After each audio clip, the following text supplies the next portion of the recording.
I was amazed recently, even in looking at the Amish, and we have this large Amish community among us, and you get behind the Amish and the buggies, and you think, well, that's such a slow lifestyle, and you look at the Amish and you think, well, surely they've got it figured out in how they're living their life. They don't have all the modern conveniences, but boy, it seems like a more simple time that they live in. But did you know if you go to the Amish health food store in the Amish community, that they have a shelf of herbal remedies for stress?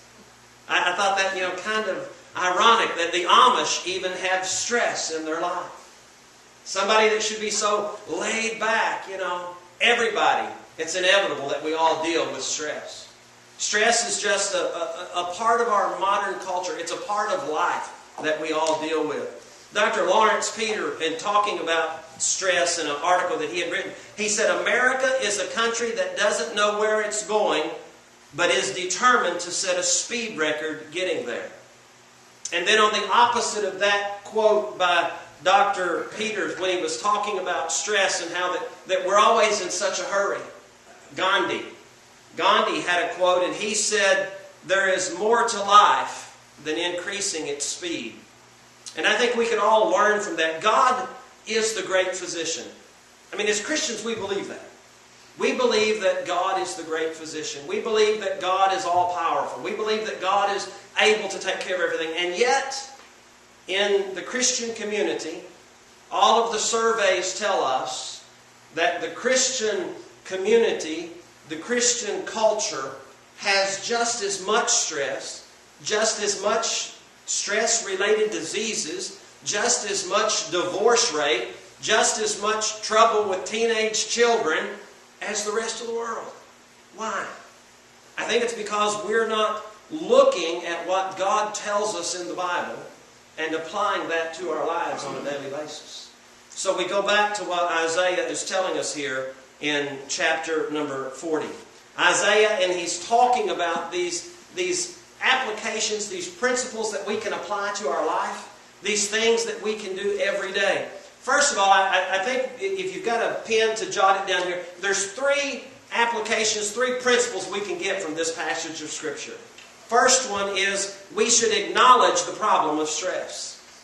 I think if I were to talk to any of you on an individual basis, and some of you I have talked to, you would tell me, Brother Danny, I am stressed out. That's our culture today, just being stressed out. What exactly is the problem of stress? Webster defines it this way. He says stress is pressure or intense strain.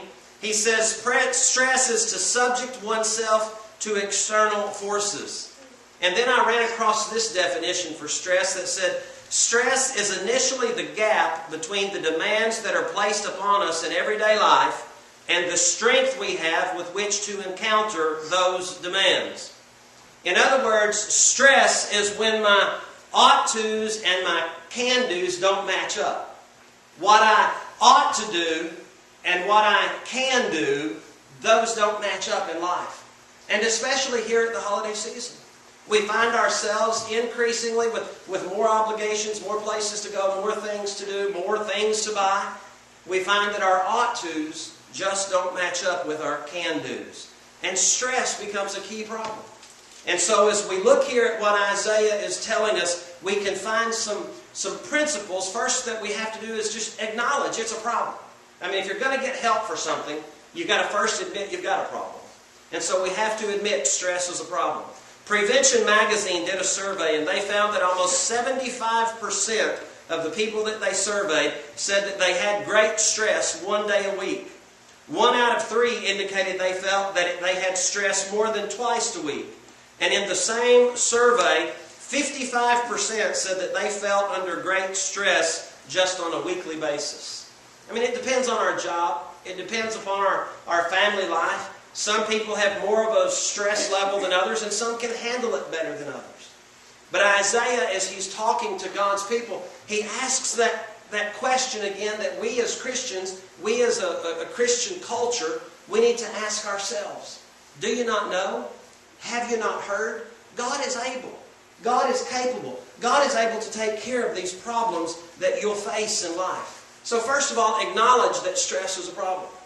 And then secondly, the second principle we get out of Isaiah chapter 40, accept the pressure of stress.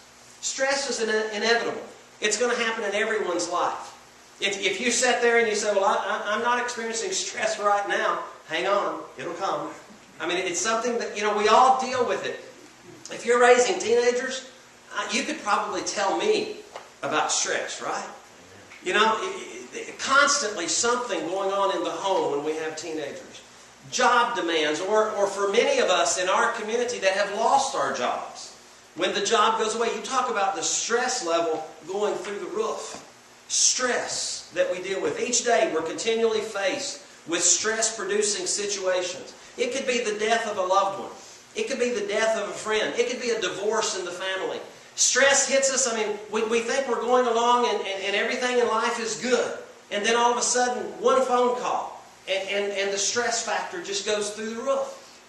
And so we need to have in the back of our minds, we need to have always ready what Isaiah is telling us here in Isaiah chapter 40, verses 28 through 31. There is a remedy when you acknowledge that stress is a problem.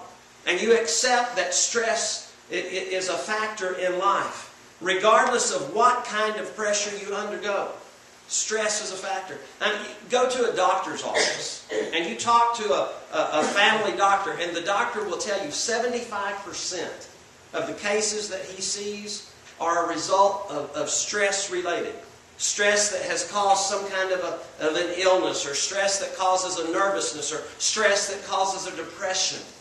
I mean, it's there, and we all have to deal with it. When you look at the factors of stress and what the doctors tell us, that stress causes the blood pressure to go up. Stress can cause the heart rate to increase. Stress causes things to be, the chemical names of the things that can be released in our bodies, these endorphins and things that are released in our bodies that cause, actually over a long term, can cause hardening of the arteries, can cause a stroke, heart attack.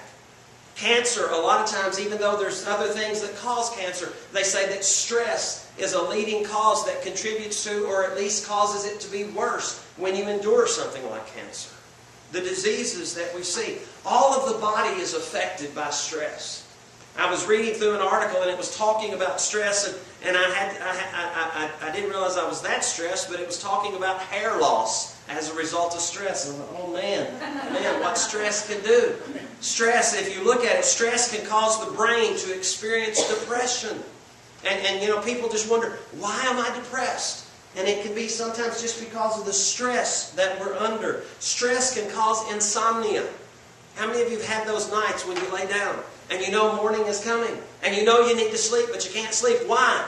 Because of the stress of the day or the stress of tomorrow. And the mind keeps running and the body says, I'm tired, I need sleep. And the mind says, no, I'm not going to let you sleep. And that just causes more stress. All of these problems that stress causes.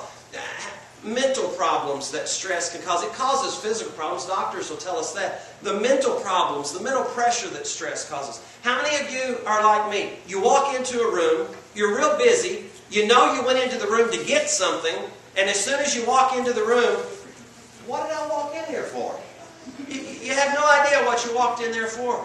And it's because we're so rushed, we're so stressed, if you will. We're always trying to do more. And then when we let stress control us, we find that we actually are less productive and we do less, we produce less because we've let stress overtake us. So Isaiah was talking to the people here. And Isaiah was saying, you've been in a stressful situation. And God is saying, for you in 2010, you in Crittenden County, you in the holiday season and the rush and the hustle and bustle, yes, acknowledge that stress is a problem. And understand that you accept the pressure of stress. And then you need to, number 3, appreciate the provisions of stress. Now I know you're looking at it and you're saying, Brother Danny, what are you saying? Stress or not to stress? You're telling us now we need to appreciate stress. I want us to look at what Isaiah has to say about stress. I want us to, as we look at this passage of Scripture, to zero in on the challenge for us this morning that Isaiah is laying out for us in this chapter number 40, verses 28 to 31. We've heard that passage of Scripture, many of us, all of our lives. They that wait upon the Lord shall renew their strength. They